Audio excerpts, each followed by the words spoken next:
Hi hello అందరికీ నమస్కారం. Welcome back to our channel.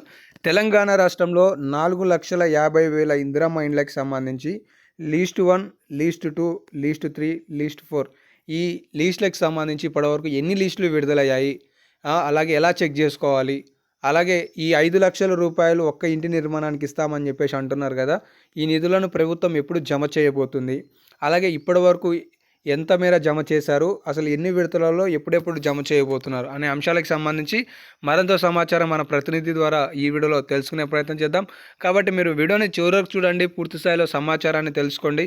ఏమైనా డౌట్స్ ఉంటే కామెంట్ సెక్షన్లో కామెంట్ చేయడం మర్చిపోకండి. సో వీడియోని కూడా లైక్ చేస్తారని ఆశిస్తున్నాను. మీ తోటి వాళ్ళకు కూడా షేర్ చేయండి.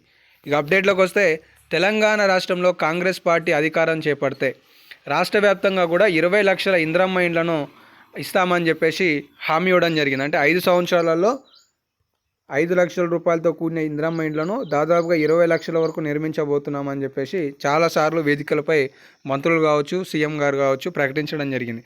ఇందులో భాగంగా ప్రభుత్వం మొదటి విడత కింద 4,50,000 ఇందిరమ్మ ఇండ్లను మంజూరు చేయబోతున్నట్లుగా 2025 జనవరి 26వ తారీఖు నాడు ఒక ప్రకటన అయితే చేయడం జరిగింది. ఈ ప్రకటనలో భాగంగా ఇప్పటివరకు 2 దశలను పూర్తయినట్లుగా ఒక ప్రకటనకు సంబంధించిన సమాచారం అయితే మీతో డిస్కస్ చేయదలుచుకున్నాను. మొదటి దశలో ప్రభుత్వం 71,000 ఇండ్లను సుమారుగా మంజూరు చేసింది. అంటే మంజూరు చేసింది.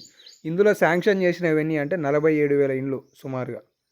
రెండో దశలో, ఇది మొదటి దశ, ఇది రెండో దశలో దాదాపుగా 2 లక్షల ఇండ్లను మంజూరు చేస్తే ఇందులో 1 లక్ష ఇండ్ల వరకు ఇప్పటికే దాదాపుగా ముగ్గుపోయడం పునాదులకై స్టార్ట్కి సంబంధించి అవుతున్నట్లుగా సమాచారం తెలుస్తుంది. అంటే తెలంగాణ రాష్ట్రంలో దాదాపుగా 2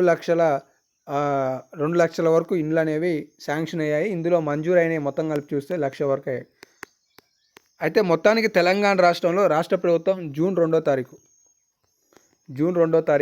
1000 ఇండ్లను మంజూరు చేయబోతున్నట్లుగా సమాచారం తెలుస్తుంది. 33 జిల్లాలలో మండలానికి ఒక ఇంటిని గృహప్రవేశం చేయాలని రాష్ట్ర ప్రభుత్వం భావిస్తున్నట్లుగా తెలుస్తుంది. అయితే తెలంగాణ రాష్ట్రంలో ఇప్పటివరకు 5,000 రూపాయలకి సంబంధించి ఇక్కడ చూడండి స్టేట్మెంట్.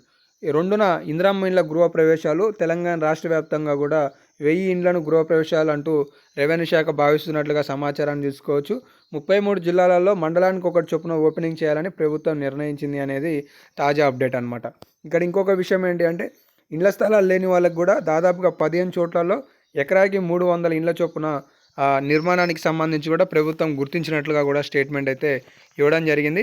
ఇక్కడ చూడండి, ఇది కూడా మొదటి విడత కింద 4,50,000 ఇందిరమ్మ ఇండ్లలో తొలి దశలో 71,000, రెండో దశలో 2 లక్షల ఇండ్లకి సంబంధించి చేసినట్లుగా, అలాగే ఇక్కడ లబ్ధిదారులకి ఇసుకకి సంబంధించి ఫ్రీగా సరఫరా చేయడంతో పాటుగా మార్కెట్ కన్నా తక్కువ రేట్లోనే సిమెంట్, ఐరన్ ఇచ్చేందుకు కూడా ప్రభుత్వం ఏర్పాట్లు చేస్తుంది అని కూడా మీరు సమాచారాన్ని చూసుకోవచ్చు. 5 సంవత్సరాలలో దాదాపుగా 20 లక్షల ఇండ్లను నిర్మించాలనేది ప్రభుత్వం యొక్క ఆలోచన అనేది కూడా ఈ సందర్భంగా మీరు పరిశీలన చేసుకోవచ్చు. సో ఇప్పటివరకు తెలంగాణ రాష్ట్రంలో 5,000 ఇండ్లకు సంబంధించి రాష్ట్ర ప్రభుత్వం దాదాపుగా 53 కోట్ల రూపాయల వరకు నిధులను జమ చేసినట్లుగా కూడా స్టేట్మెంట్స్ అయితే కనిపిస్తున్నాయి.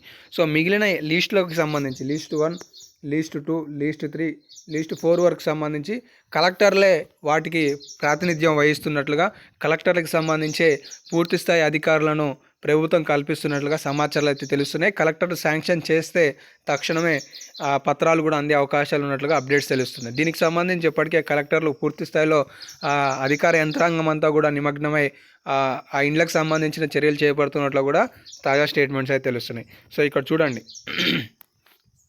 తొలి దశలో దాదాపుగా 71,000 ఇండ్లు మంజూరు కాగా ఇందులో 47,000 ఇండ్లను కలెక్టర్లు శాంక్షన్ చేశారని చెప్పేసి చూసుకోవచ్చు. అంటే కలెక్టర్లే పూర్తిస్థాయి బాధ్యత వహిస్తున్నారని ఇక్కడ మనం పరిశీలన చేసుకోవచ్చు.